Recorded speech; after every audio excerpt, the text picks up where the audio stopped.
Pasó la consulta, pasó el 1 de agosto. Todavía hay cosas que valen la pena señalar. Yo pienso hablar de los precios del gas la semana próxima. Bueno, desde el este de Illinois también mandamos saludos, por supuesto, a la gente que está en los Estados Unidos. Y bueno, pues vamos a comenzar.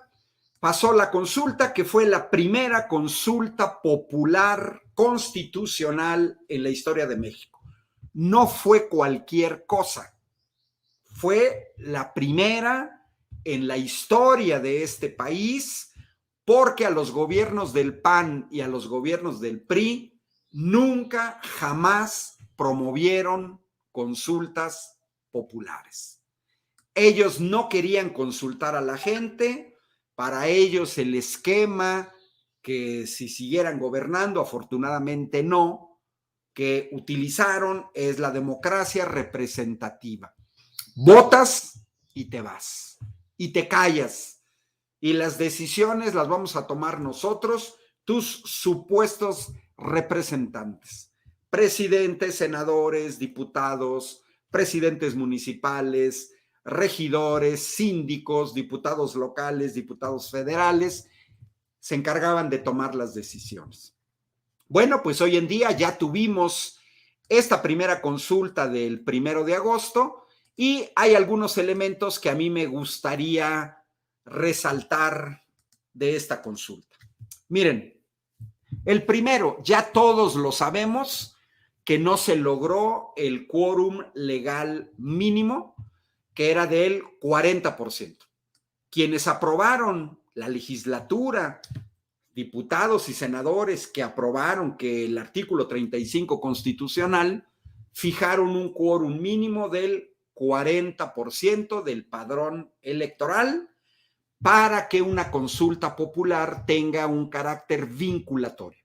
Es decir, que la determinación de la consulta sea obligatoria. Por ejemplo, cuando se da el referéndum del Brexit en el Reino Unido, la mayoría decide separarse de la Unión Europea. Carácter vinculatorio quiere decir que el primer ministro, la primera ministra de ese tiempo, se ven obligados a iniciar el proceso de salida de la Unión Europea. Eso significa carácter vinculatorio, ya no es opcional, no es que si yo quiero, no hay condicionantes. Entonces, bueno, en este caso, diputados y senadores fijaron un 40% del quórum legal. Para una lista nominal superior de poco de 93 millones, pues el 40% estaríamos hablando de más de 30 millones de votantes. Salimos a votar poco más de 6 millones y medio, un 7%.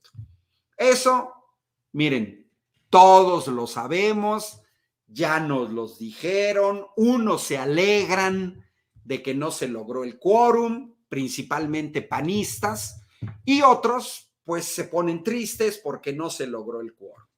Miren, la democracia participativa así es la primera consulta en la historia del país y en las consultas a veces se logra el quórum y a veces no. Miren, les comparto 67 referéndums derogatorios en Italia. Como pueden ver en la primera columna, en 39 se logró el quórum y en 28 no. ¿Qué quiere decir? Bueno, pues que a veces se logra el quórum y a veces no. Así son las consultas populares. En el caso de Italia, el quórum es más alto que incluso que en México. Allá es del 50%. Tienen una larga tradición, tan es así que vean, 39 consultas populares han logrado el quórum con una asistencia media del 67% del electorado. Son aquellos países que tienen ya décadas de una cultura de la democracia participativa. Décadas. Jóvenes de 18 años saben que que debe uno participar en las consultas, promueven consultas, iniciativas populares y sale a votar el 67%.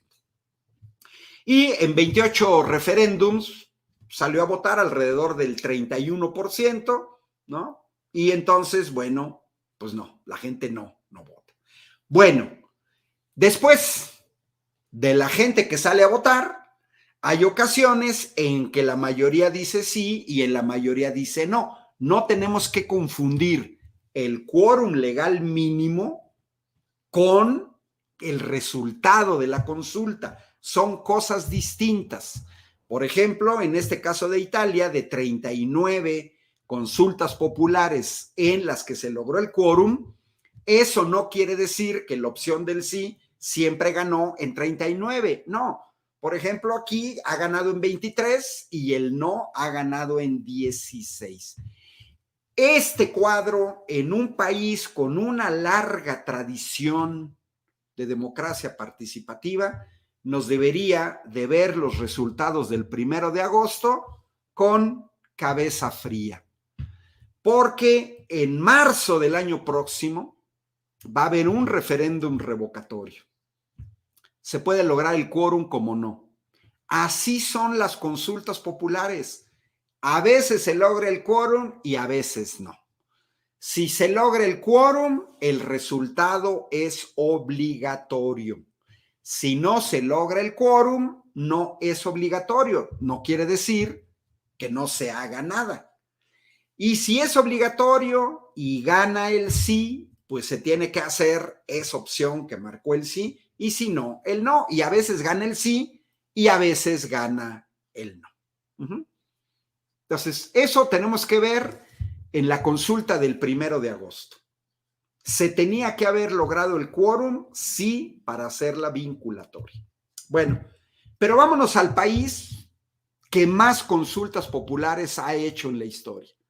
Suiza. Yo ya lo había comentado en programas anteriores, el anterior no, porque hablé de el espionaje por parte de gobiernos del PAN y el PRI con Pegasus,